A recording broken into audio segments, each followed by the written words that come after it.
Bienvenue dans le Café du Projet, le podcast inspirant sur la gestion de projet, le leadership et la communication.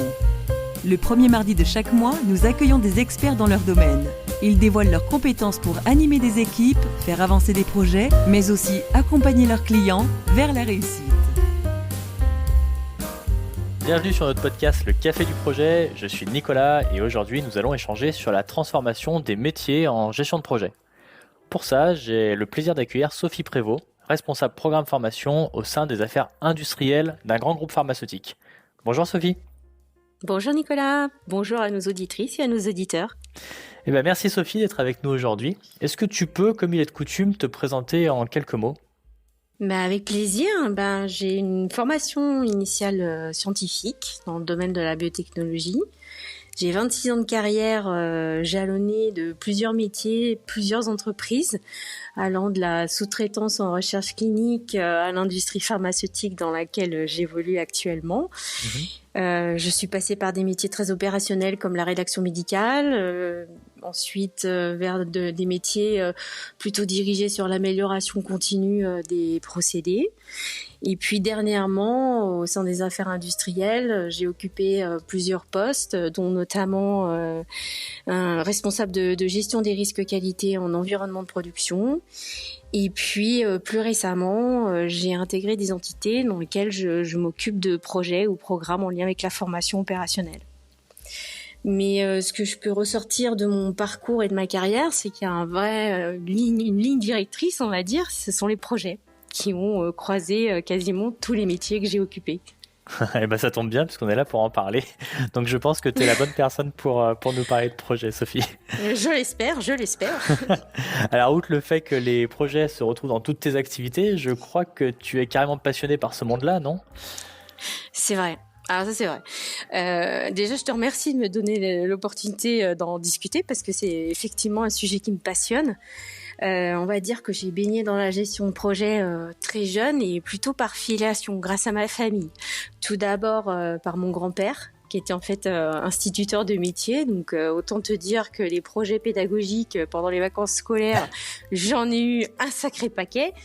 Et puis ensuite par mon père, qui est un chef de projet acharné et passionné. Il a fait une belle carrière dans l'industrie, dans des grands groupes comme General Electric, Valeo.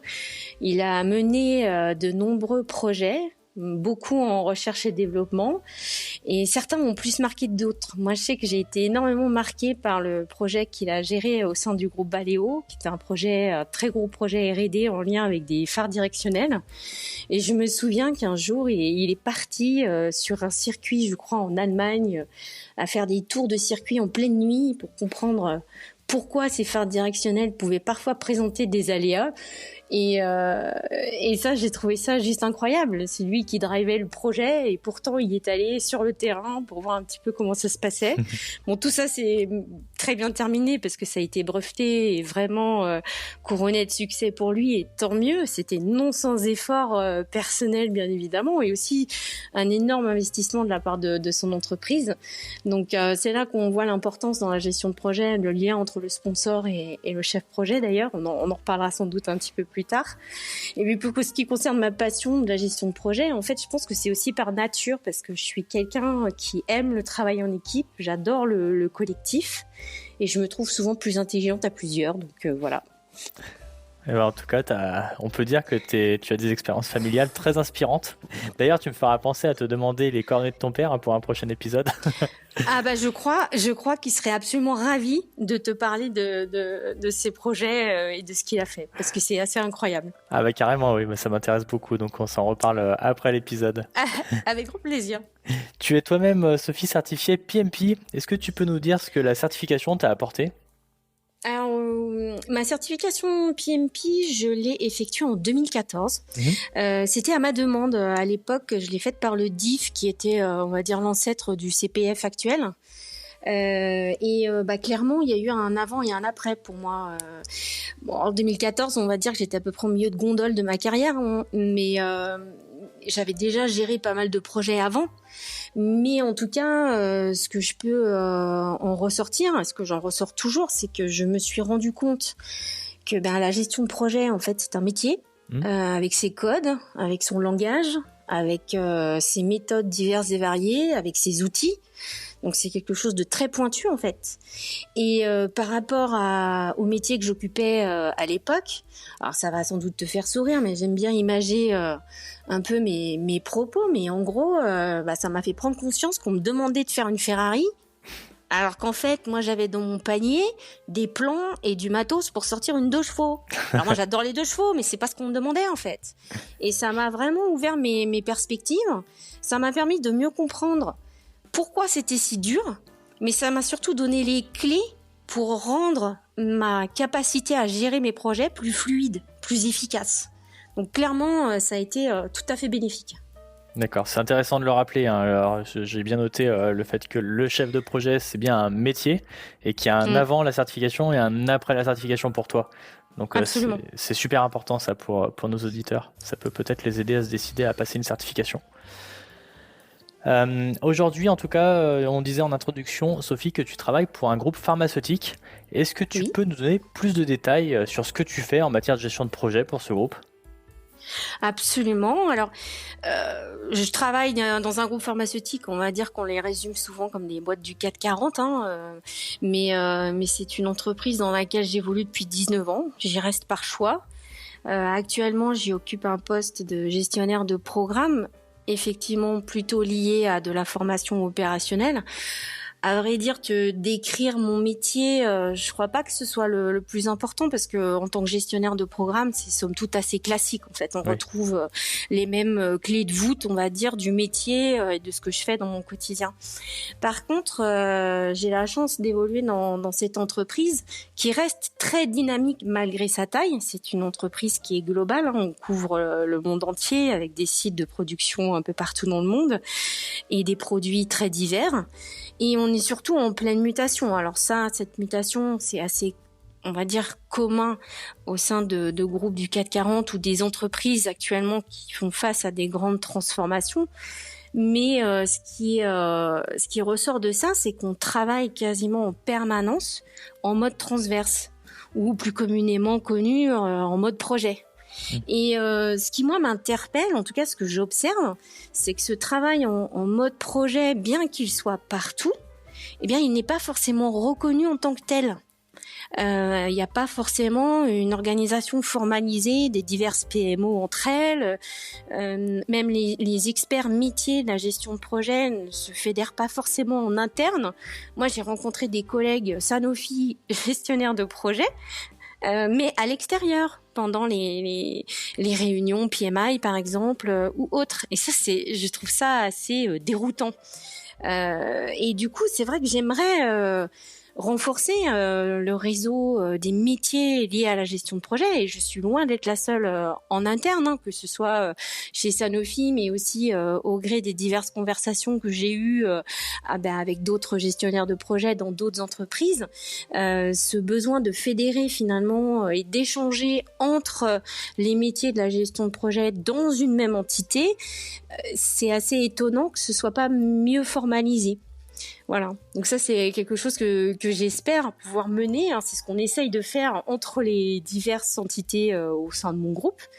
Et puis ce qui est assez intéressant, c'est que tout ça s'accélère en fait, parce que la demande, on va dire, de performance dans la gestion de nos projets, programmes, portefeuilles, quelle que soit la manière dont tu les nommes, on voit que dans même la structuration et l'organisation de l'entreprise, cette organisation qui est mouvante, qui reste quand même relativement hiérarchique, et bien de plus en plus, on voit l'arrivée de notions d'écosystème.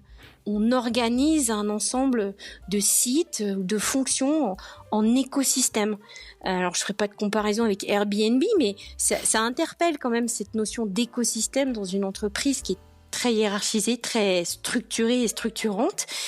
Et donc, il y a une vraie évolution de l'attente d'un travail en mode transverse. Mais cette mutation n'est pas forcément facile quand on s'appuie sur des métiers d'expertise. Et la gestion de projet, on l'a dit juste avant, c'est quelque chose qui demande un certain nombre de compétences et aussi de standards, de méthodes ou autres.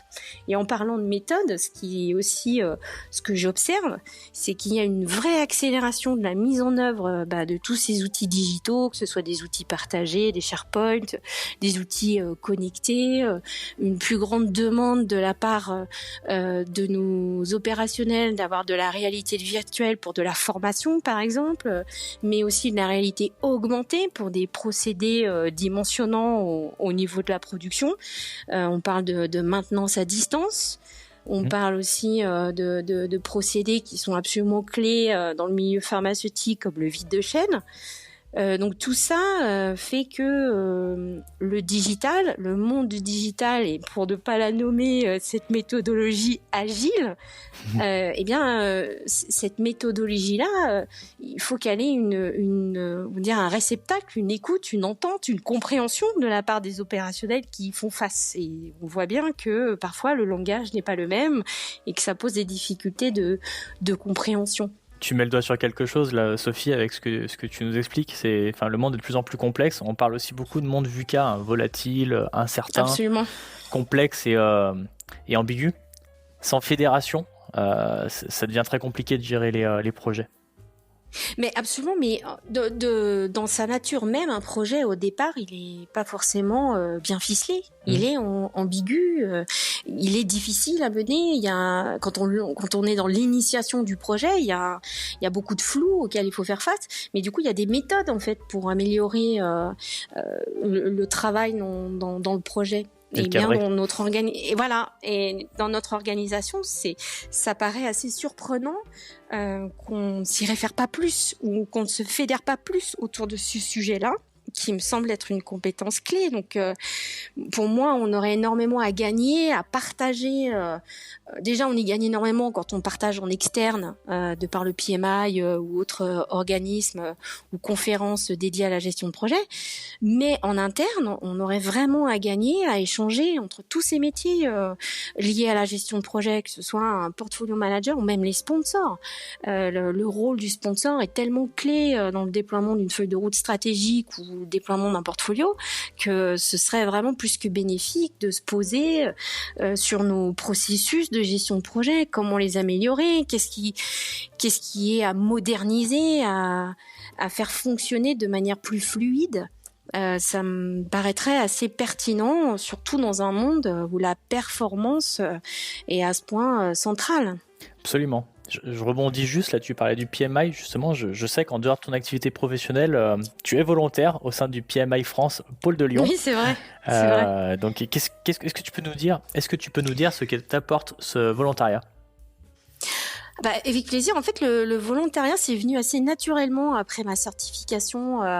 Je suis devenue volontaire dès 2015 au sein du pôle Lyon. Après, j'ai pris une pause parce que j'ai repris mes études, donc c'était assez difficile de concilier les deux. Et je m'y suis remise l'année dernière. Donc moi je suis ravie parce que cette certification m'a permis finalement d'intégrer la communauté de bénévoles du PMI France. Alors je tiens quand même à préciser que intégrer cette communauté de bénévoles du PMI France, il n'y a aucune obligation d'être certifié en fait. Il suffit qu'on soit dans le métier de la gestion de projet, certifié ou non. Et adhérent. Faut être adhérent un minimum, oui. Mais en tout cas c'est ça qui est intéressant. Et moi je trouve que le bénéfice principal c'est le réseau. C'est le fait d'apprendre d'autres de leur carrière, de leur choix de carrière, de leur métier, d'échanger sur les difficultés qu'on pourrait avoir en commun. Je fais référence aux afterwork qu'on commence à mettre en œuvre. Je trouve ça super en termes de partage d'informations. Et puis aussi, en tant que bénévole, on nous donne la possibilité de tester des choses qu'on ferait pas dans notre métier de tous les jours, dans notre vie de tous les jours. Moi, par exemple, l'année dernière, je me suis retrouvée à contribuer à la construction du programme des conférences pour les dernières rencontres du PMI, et ça, mais jamais de la vie j'aurais pensé le faire ou j'aurais eu l'occasion de le faire si j'avais pas été bénévole au sein du PMI. Donc ça donne des opportunités. Je trouve qu'il y a un bel esprit d'équipe. C'est très collaboratif. Alors bon, vu ma nature, moi c'est sûr que ça m'éclate. Et surtout, ce qui est le plus impressionnant, c'est que on se retrouve à faire des réunions avec des gens qu'on connaît pas, qu'on n'a jamais vus, et pourtant on se comprend. Parce qu'on parle le même langage. C'est ça qui est juste incroyable. Donc oui, moi ça m'a apporté quelque chose, on va dire, de très bienveillant, collaboratif. Puis j'apprends en fait en faisant du bénévolat dans cet asso. Et il y a plein de gens créatifs qui ont une volonté collective de dingue, un peu comme toi, Nicolas, en fait. Oui, alors c'est vrai que je suis moi aussi bénévole, effectivement. Alors aujourd'hui, je suis en charge des volontaires au pôle de Lyon, après avoir coiffé plusieurs casquettes, hein, si j'ose dire. Donc, comme tu le dis, hein, l'expérience de bénévolat, moi aussi, ça m'apporte quelque chose de vraiment enrichissant. Ça permet de développer des compétences qu'on n'aurait pas forcément eu la chance d'éprouver en entreprise, hein, tu l'as très bien dit. Par exemple, moi, me concernant, j'ai eu l'opportunité d'occuper le rôle de directeur du pôle de Lyon il y a quelques années, et ça m'a appris beaucoup sur le leadership notamment. Et je précise quand même que ce podcast n'est pas sponsorisé par le PMI. Oui, c'est vrai, il faut le préciser parce que voilà. Je reviens un petit peu à toi, Sophie. Je me souviens que dans le second épisode de l'émission Le Café du Projet, Tanguy nous disait que tu participes avec lui à un think tank. Est-ce que tu peux nous dire aussi pourquoi tu fais cela ? Oui, avec plaisir. Mais en fait, l'évolution des codes de notre société, l'enjeu climatique, c'est difficile de passer à côté. Et puis les enjeux environnementaux de façon générale. Moi, ça m'interpelle, ça m'interroge, parfois ça me bouscule sur mes croyances, voilà. Et puis ça peut me bousculer en tant que femme, en tant que citoyenne, mais aussi en tant qu'employée. Oui. Donc il y a beaucoup de choses qui sont faites au niveau de mon travail, mais en même temps, je pense que par rapport à ce à quoi on va faire face, et je pense qu'on va faire face à une vraie mutation, c'est pas du petit changement dont on me parle, c'est qu'il faut qu'on revoie carrément notre façon de penser, notre façon d'enseigner, notre façon de construire des business plans, cette façon de chercher des financements, même de concevoir nos projets. Et quels que soient ces projets, qu'ils soient dans l'économie sociale et solidaire ou dans l'industrie, eh bien tout ça, il va falloir y repenser. Et s'il faut changer et faire muter tout ça, le faire brutalement me paraît difficile, sans des conséquences trop dures et difficiles. Mais en tout cas, il faut qu'on accélère. Et il faut qu'on accélère ça un peu partout, en fait. Je crois vraiment à l'efficacité du collectif par rapport à un tel enjeu. On va pas attendre que ce soit le président Macron qui nous dise quoi faire. Non, il faut qu'on se prenne en main un petit peu. Et bon, moi j'ai la chance d'être dans une entreprise du CAC 40. Ça c'est mon avis personnel. Je pense que ça fait partie des entreprises qui devraient pouvoir donner l'exemple en donnant on va dire en donnant le là, en montrant qu'on fait les efforts nécessaires et qu'on réfléchit collectivement à notre empreinte carbone, tous ces sujets environnementaux qui sont très dimensionnants.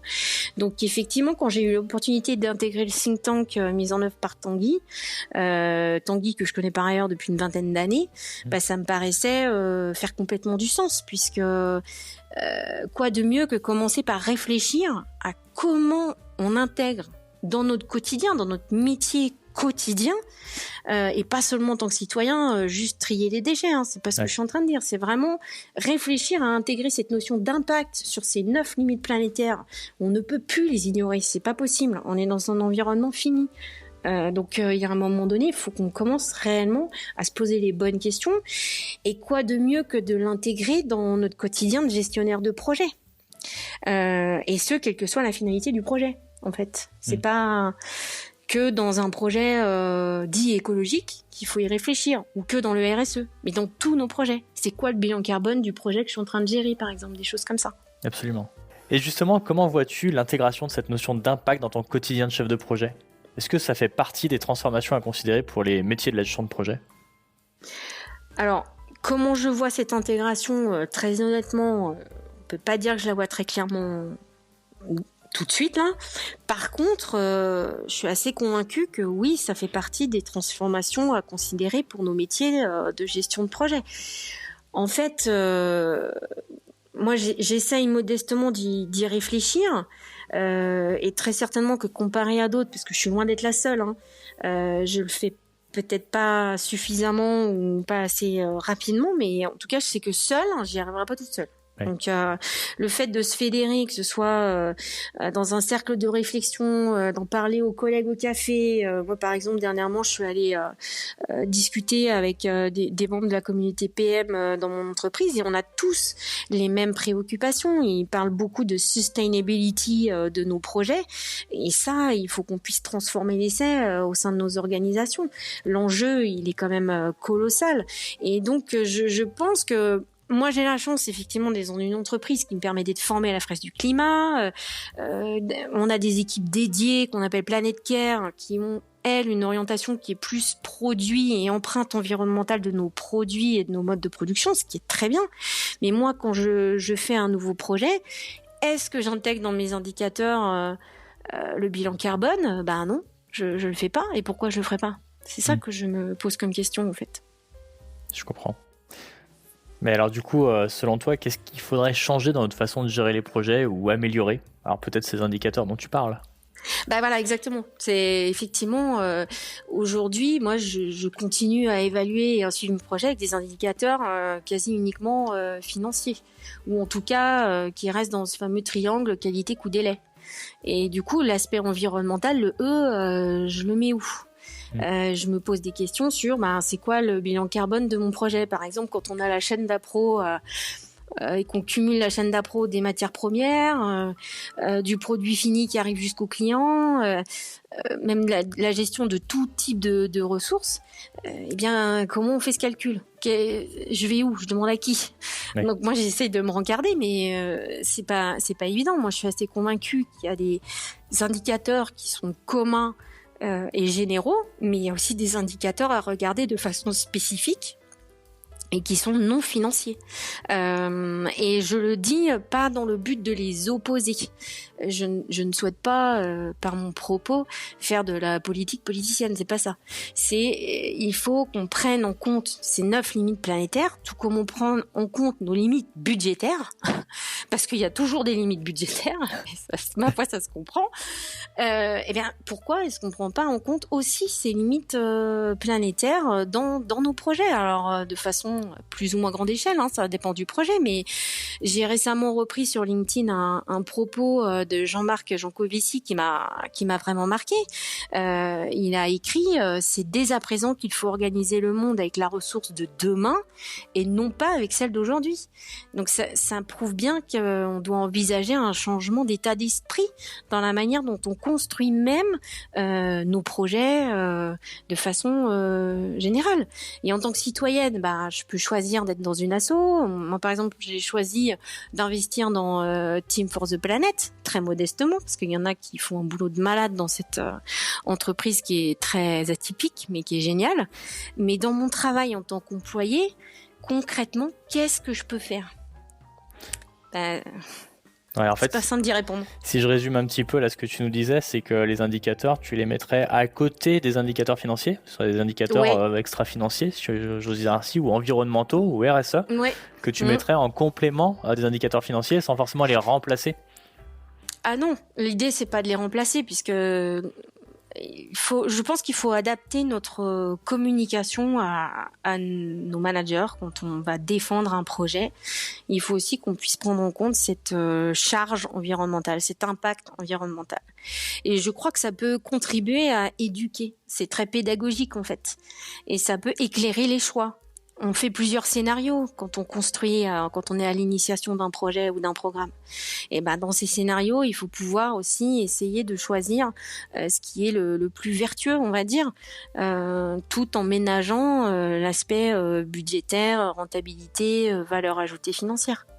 D'accord. Je pense que les deux peuvent s'accompagner l'un l'autre sans pour autant s'opposer. Et je pense que ce serait d'ailleurs une erreur que de les opposer. Bien sûr. Et alors, maintenant qu'on en sait un peu plus sur toi, Sophie, sur tes activités, sur ce qui t'anime, j'aimerais savoir ce que tu penses de ton rôle de chef de projet. Et en fait, plus précisément, j'aimerais que tu me dises comment est-ce que tu l'as vu évoluer, ce métier de chef de projet au fil des années. Voilà, c'est un sujet qui est très vaste. Je vais essayer d'être le plus clair possible. Alors, on a abordé plusieurs facteurs d'influence ensemble. On a parlé de la technologie. Alors, on n'a pas mentionné l'intelligence artificielle, mais très clairement, il faut se poser la question de l'avenir de nos métiers de gestionnaire de projet avec l'arrivée de ces outils d'intelligence artificielle. Il y a l'évolution de la société. Qu'on a abordé aussi avec bien évidemment cette notion d'impact environnemental. Donc la transformation de nos métiers, pour moi, elle est à réfléchir et elle sera de toute façon impérative, surtout avec les jeunes générations qui arrivent. Moi, j'ai pas envie que la gestion de projet ce soit le futur Kodak en fait. Donc, mais non, mais ça paraît bête comme comparaison, mais ça me fait un peu penser à ça. Donc, il faut savoir se réinventer, prendre en considération les évolutions et les progrès qui sont en cours, avec aussi parfois leurs aberrations. Donc c'est sûr qu'on parle de sobriété et puis en même temps on est en train de développer des voitures qui se conduisent tout seules avec toute la technologie et les infrastructures, les investissements que ça demande à côté. Et par ailleurs on a des villes qui construisent à fond des pistes cyclables. Moi des fois je me pose question, je me dis mais où est la cohérence ? Je comprends pas bien. Et je dis pas ça en étant contre le progrès, c'est juste que faut que le progrès puisse avoir du sens dans le contexte et l'évolution qui est la nôtre, quoi. La question du sens se pose, hein, effectivement. Donc, qu'est-ce que je pourrais rajouter ? Moi, j'aimerais bien que, par exemple, mes managers, mes sponsors, ils me posent la question, dans ton projet, Sophie, où tu mets l'impact sur les 9 limites planétaires, ça donne quoi ? Et j'aimerais qu'ils le demandent spontanément, mais ils vont pas le faire. Donc nous, on peut quand même essayer de caser une slide en disant tiens, j'ai calculé le bilan carbone du projet. Donc ça pourrait être intéressant pour juste mieux prendre en compte finalement le fait que toutes nos activités de toute façon nécessitent de l'énergie, de la matière première, et donc directement ou indirectement, ça a un impact sur la planète. Ça a un impact sur ces 9 limites planétaires. Mais sauf que les intérêts qu'on va nous demander en endettant la planète, parce qu'en gros on emprunte à la planète, c'est ce qu'on fait. Les intérêts qu'on va payer, on commence déjà à les voir. Donc est-ce qu'on peut essayer de réfléchir là, parce que voilà, avant de s'endetter, on va peut-être réfléchir à savoir si on peut payer si on peut rembourser un peu. À long terme, certainement, mais à long terme. Mais je pense que la solution, elle est collective, parce que si on veut aller plus vite et plus efficacement, il faut faciliter l'échange, le partage d'informations, et il n'y a pas de raison que ce qui se passe dans notre société, on va dire la société civile opposée à la société en tant qu'entreprise, et opposée c'est pas le bon terme, mais en tout cas ça se complète. Faut pas que ça aille dans un sens différent. Je pense que c'est important, tout comme il y a eu des gros efforts sur l'inclusion, la diversité, oui. Allons-y pour l'environnement, pourquoi pas un syndicat de l'environnement, pourquoi pas un représentant du calcul de l'impact des 9 limites planétaires dans une équipe projet au même titre que le gestionnaire de risque, ou peut-être cumulé avec la casquette de gestionnaire de risque. Moi j'en sais rien, je te donne un peu des idées en dégroupé, mais c'est pas moi toute seule, de toute façon c'est clair qu'il faut trouver la solution, mais au moins je pense qu'il faut faut provoquer la discussion, se poser la question et essayer. Exactement. Sensibiliser aussi, indirectement. Absolument, je pense qu'il faut avoir beaucoup de pédagogie. Je reste optimiste. Par contre, je crois pas dans la brutalité de la compréhension de l'enjeu. En fait. Je pense qu'il faut essayer faut du leadership dans ce type de sujet, et en entreprise, faut pouvoir identifier ces sponsors, ces leaders qui peuvent nous amener à progresser sur ces sujets. Exactement. On approche de la fin de l'épisode, Sophie. Donc j'ai quand même l'impression qu'on a plus de questions maintenant qu'au début de l'épisode, mais elles sont un peu plus ciblées. Ça, c'est sûr.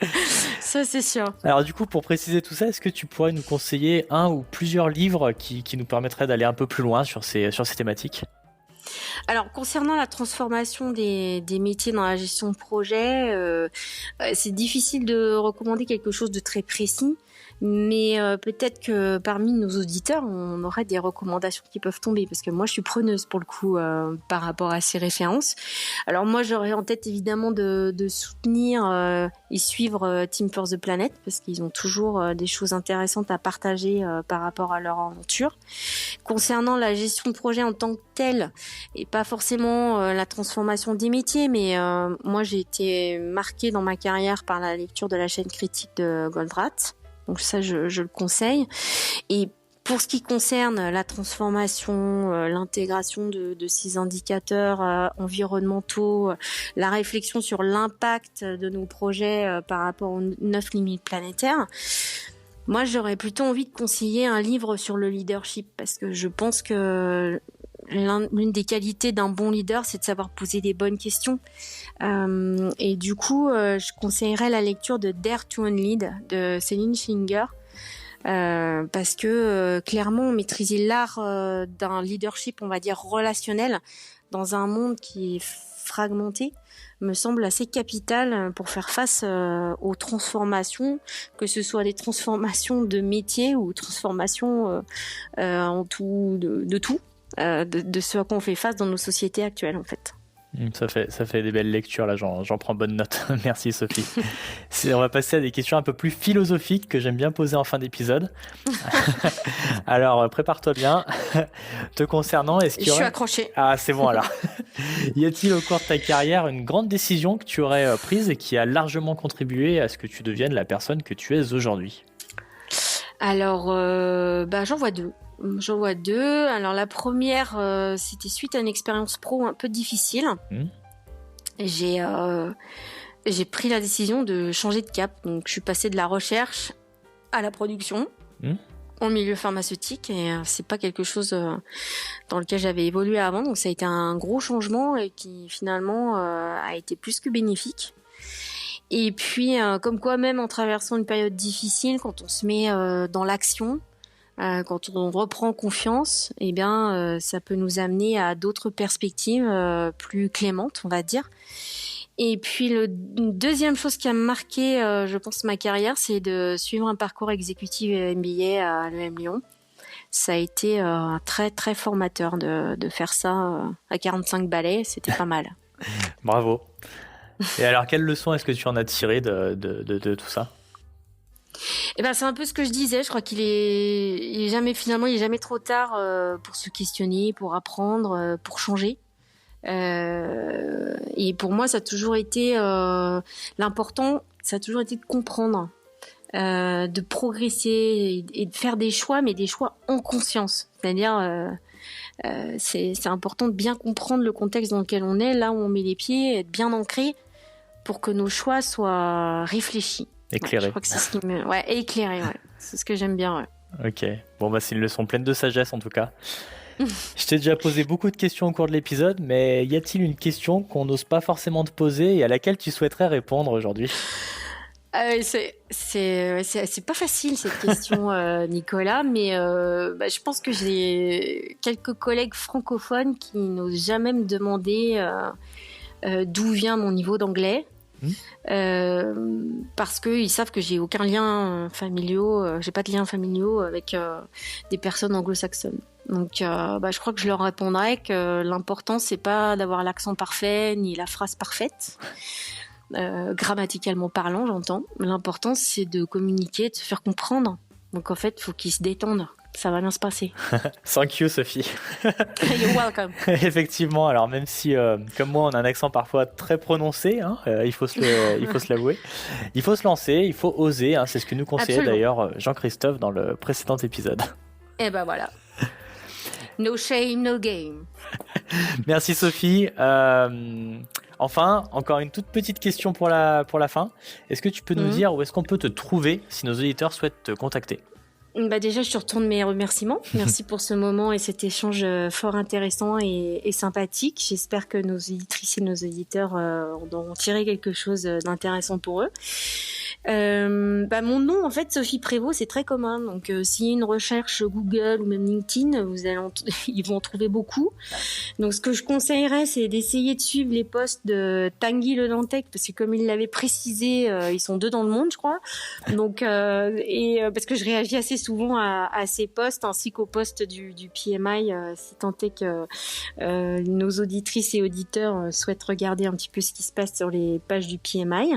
Et sinon, moi, ce que je peux te proposer, c'est que dès que tu vas poster ce podcast sur LinkedIn, j'imagine, je pourrais mettre un commentaire et réagir. Et comme ça, les personnes qui veulent me contacter pourront le faire à ce moment-là. Excellente idée, merci beaucoup Sophie. Mais je t'en prie, merci à toi.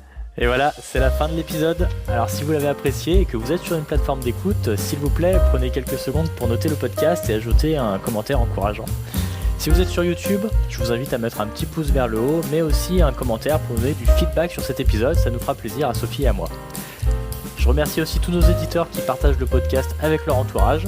Comme toujours, pour me contacter, vous pouvez utiliser la rubrique à propos du site caféduprojet.net. Et comme d'habitude, je vous retrouverai le mois prochain pour un nouvel épisode. N'oubliez pas, le Café du Projet, c'est le premier mardi de chaque mois.